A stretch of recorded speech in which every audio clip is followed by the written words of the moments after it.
Herkese merhaba arkadaşlar. Kripto Kurdu YouTube kanalımıza hepiniz hoş geldiniz. Bugünkü konumuz Bitcoin Layer 2'ler üstüne olacak. O halde gelin başlayalım.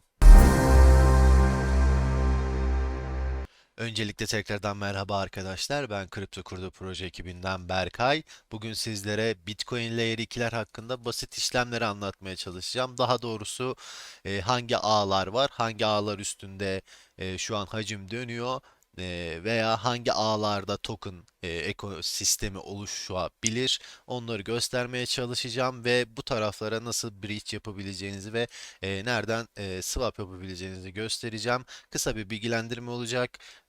O zaman videoya başlıyorum.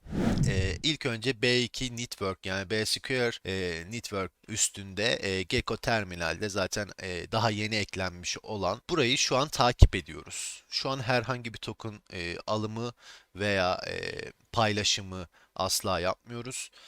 Sadece takip ettiğimizi bilmeniz için aslında bunu söyledim. Bu tarafa bridge yapabilmeniz için yani B2 Network Pulse buradaki tokenlarda swap yapabilmeniz için gerekli bridge siteleri var. Bunlardan bir tanesi mesela Meson. Meson'a mesela BNB Chain'den BTCB yollayarak buradan B2 Network'ü seçerek gönderim yapabilirsiniz. E, Buna ek olarak Ovult'u da aynı şekilde şu an destekliyor. Orbiter tarafına baktığım zaman Orbiter tarafı şu an B2'yi desteklemiyor gözüküyor. E, Meson ve Ovultu'yu kullanarak bridge yapabilirsiniz B2 Network üstünden ve Gecko Terminal'de de B-Square Network'ün çıkabilecek fırsatlarını kontrol edebilirsiniz. Bu arada linklerimiz aşağıda hepsi olacak. Aşağıda linklere giderek sizler de kontrol edebilirsiniz. İkinci chain'imiz Merlin. BTC Layer 2'ler tarafında en son dönemde bayağı bir ismini geçirmiş olan Merlin biraz daha aktif B2 Network'e göre 24 saatlik volümü şu an 11,5 milyon dolar civarında. Burada da çıkabilecek fırsatları izliyoruz. Herhangi bir fırsat çıktığı zaman zaten muhakkak haberiniz olacak. Bu tarafa da aynı Meson'dan BNB chain'den veya istediğiniz BTC'nin olduğu bir chain, desteklediği bir chain'den buradan Merlin'i seçerek gönderim yapabilirsiniz. Aynı şekilde Ovultu da destekliyor Merlin'i. Orbiter de destekliyor Merlin'i. Bilginiz olsun. İlk önce biri sitelerini gösteriyorum. Daha sonra bunların nasıl swap yapabileceğinizi orada göstereceğim. Ve şu an en son gözümüze çarpanlardan bir tanesi de Xlayer, OKEx'in çıkartmış olduğu kendi layer'ı. Hani burada da volüm şu an hani BTC Layer 2 değil fakat e, 2 milyon dolarlık bir volüm var. Hani bu tarafı da izliyoruz. Hani bilginiz olsun. Hani buraya da bridge yapabilmeniz için zaten aynı şekilde X layer'ı seçerek gönderim yapabilirsiniz. Lakin burada sanıyorum OKEx kendi token'ını kullanıyor. Konumuz bu değil zaten. Sadece bilgilendirme amaçlı söyledim.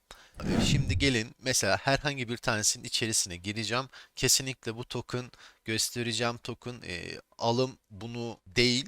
Bu sadece göstereceğim. İlk token'a rastgele girdim. Gecko Terminal üstünden B2 Baby.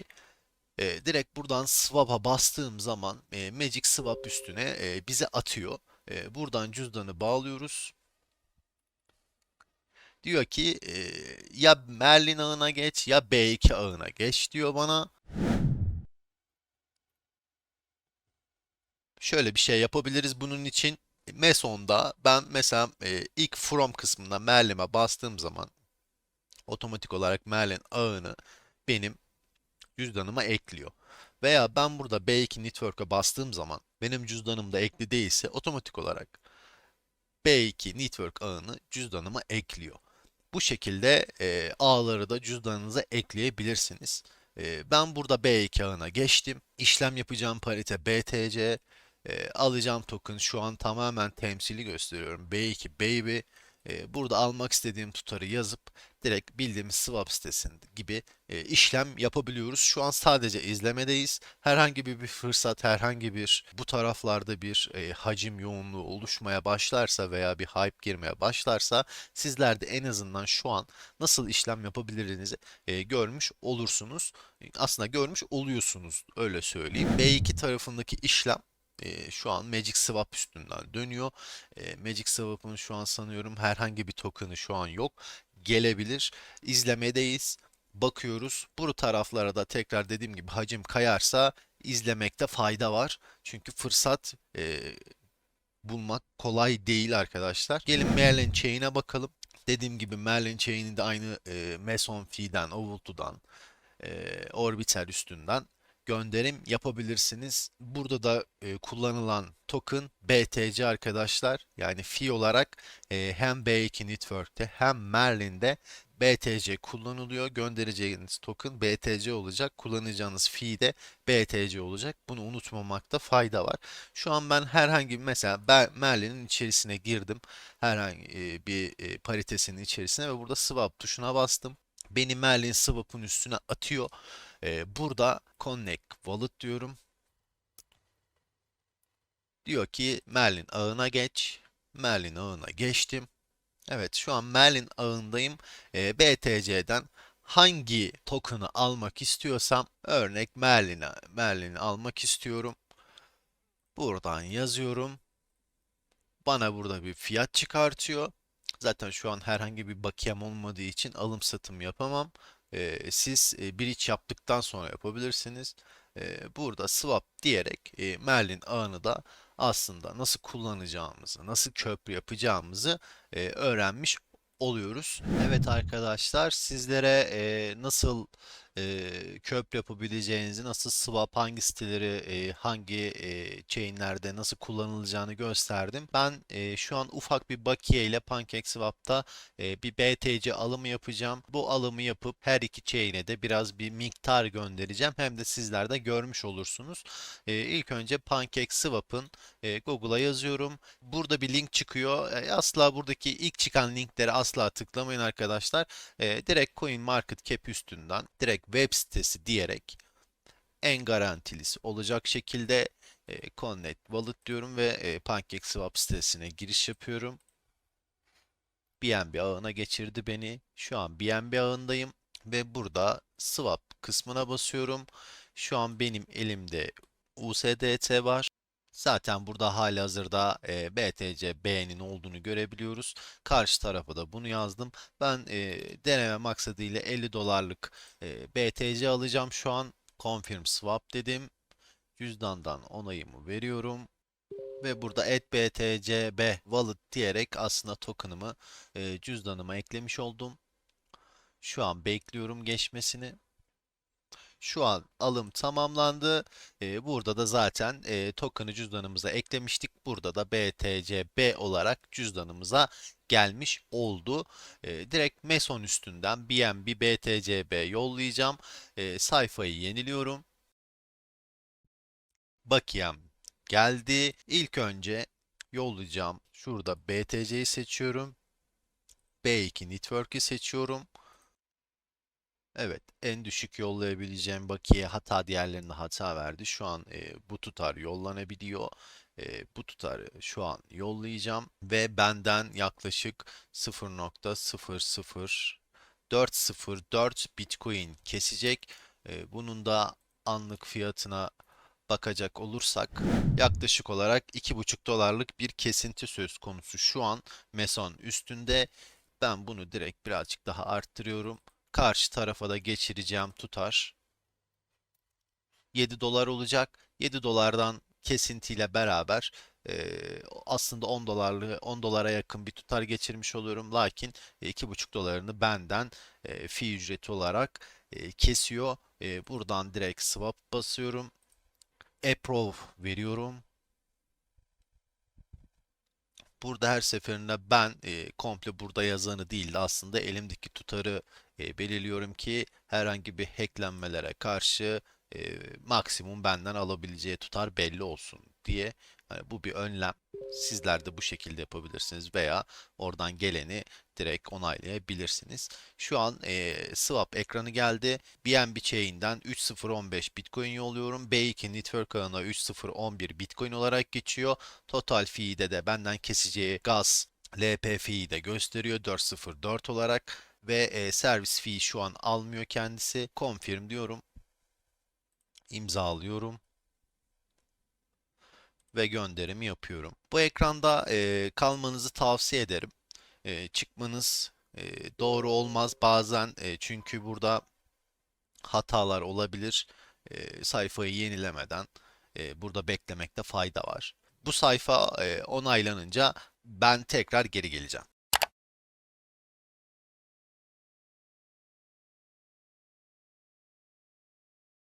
Evet arkadaşlar, şu an swap işlemimiz gerçekleşti. Yaklaşık bir buçuk dakika, 2 dakika civarı sürdü. Şu an için burayı kapatıyorum.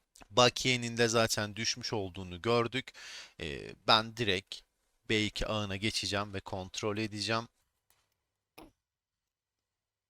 B2 ağına geçiyorum ve bakiyenin şu an gelmiş olduğunu teyit ediyorum.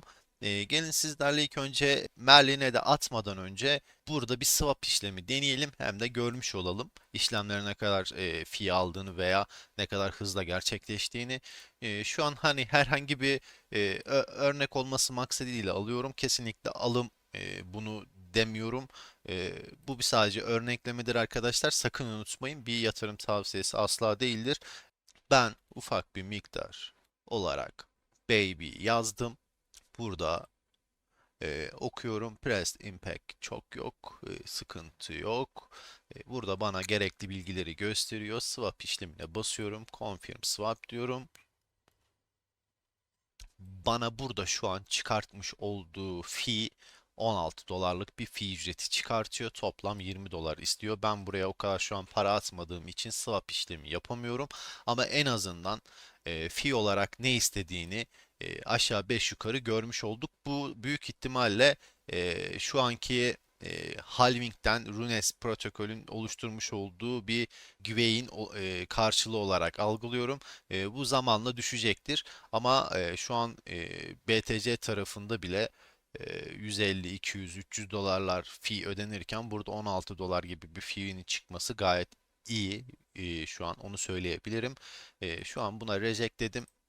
Swap işleminde aslında göstermiş olduğumu düşünüyorum. Çıkan fee ücretinde zaten siz anlık olarak gördünüz. Evet, şimdi gelin BNB ağından Merlin ağına gene aynı tutarda gönderim yapayım.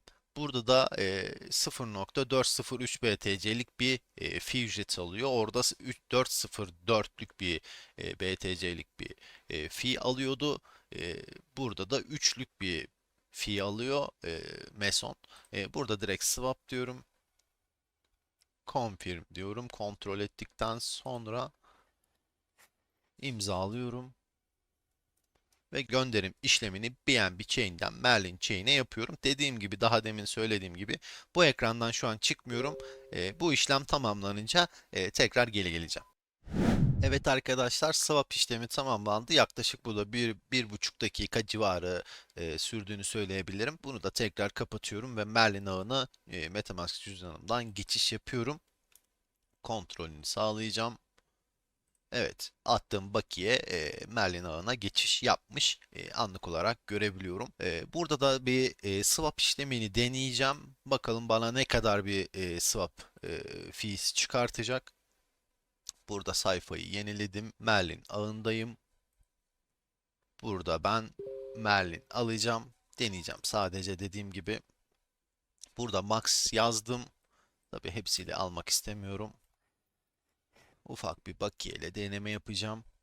3 3,5 dolarlık bir bakiyeyle deneme yapıyorum. Merlin swap işlemi diyorum. Cüzdan açılıyor. Ve burada bana çıkartmış olduğu fee ücreti 0.69 cent. B2 Network'ten daha az bir fee ücreti çıkarttı. Confirm dedim. İşlemi gönderdi. Bekleme yapıyorum. Şu an bekliyorum. işlemin onaylanmasını ve işlem şu an onaylandı. Merlin ağı demek ki B2 Network'ten daha az fee ücreti çıkartıyor. Burada girdiğim zaman Merlin token'ını aldığımı görebiliyoruz. Tekrar mesela satmaya çalışayım. Bakalım aynı fee ücretini mi çıkartacak benden. Approve vermemi istiyor. Dediğim gibi ben burada hiçbir zaman burada yazanı kullanmıyorum. Max olarak kullanıyorum. 16 centlik bir ücret alıyor şu an benden. Approve işleminin tamamlanmasını bekliyorum. Approve işlemi tamamlandı. Swap diyorum ve almış olduğum Merlin'i BTC ağına tekrar BTC olarak tekrar swaplıyorum ve bana çıkarttığı fee ücreti 0,89 centlik bir fee ücreti çıkardı. Birazcık daha fazla çıkardı ilk alım yaptığım BTC'den Merlin'e olan taraftan. Ama gene düşük işlem ücretleri BTC olarak düşündüğüm zaman düşük diyebileceğim seviyelerde swap işlemi tamamlandı. Tekrar tıklıyorum ve Merlin'i sattığını görebiliyorum. Cüzdana da basıyorum. Evet, bu alım satımdan yaklaşık 1-1,5 dolarlık bir fee ücreti toplamda verdiğimi söyleyebilirim. Peki gelin daha önce şunu söyleyeyim. Nasıl swap yapıldığını, nasıl bridge yapıldığını, hangi fiillerin hangi ağda kullanıldığını gösterdim. Bir de geri çekmeye bakalım. Geri çekmesi nasılmış? Onu denemiş olalım. Merlin'den tekrar BNB ağına Max diyorum. Benden alacağı BTCB olarak fee ücretini aşağıda yazıyor ve ortalama 1-2 dakika içerisinde geçeceğini söylüyor. Deneyelim bakalım. Elimdeki bakiyeyi tekrar Merlin'den BNB ağına geçireceğim.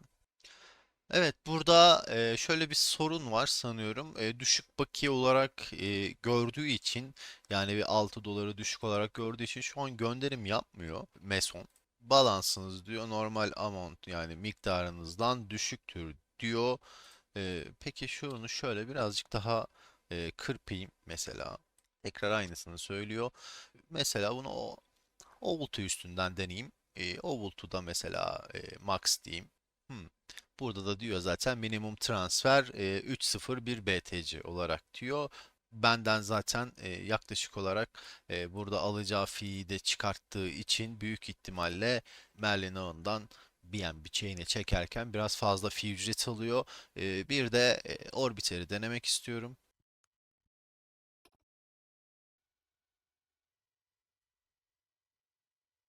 Şu an Orbiter'de de balansı gösterdi. Max dediğim zaman göndereceği tutarı çıkarttı. BNB'yi gelecek tutarı gösterdi. Send dedim.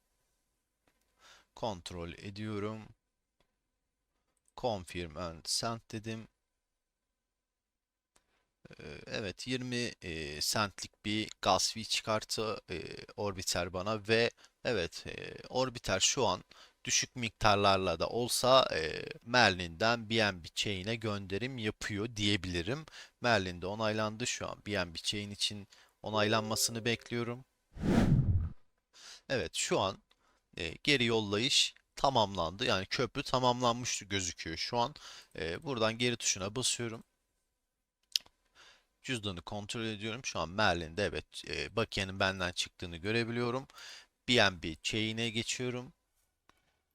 BNB chain'de de geldiğini görebiliyorum. Şu an elimdeki tutarın arttığını görebiliyorum. Bir de Meson'da şeyden denemek istiyorum. B2 Network'ü denemek istiyorum. Geri çekim için. Şu an B2 Network'te kapalı olduğunu, takasların geçici olarak kapatıldığını söylüyor Meson. Peki bunu Ovultu'da denemek istiyorum. Ovultu'dan önce Orbiter'de deneyelim. Orbiter'de bakalım var mıydı? E, Orbiter'de evet B2 Network yoktu. B2 Network'ü seçtim.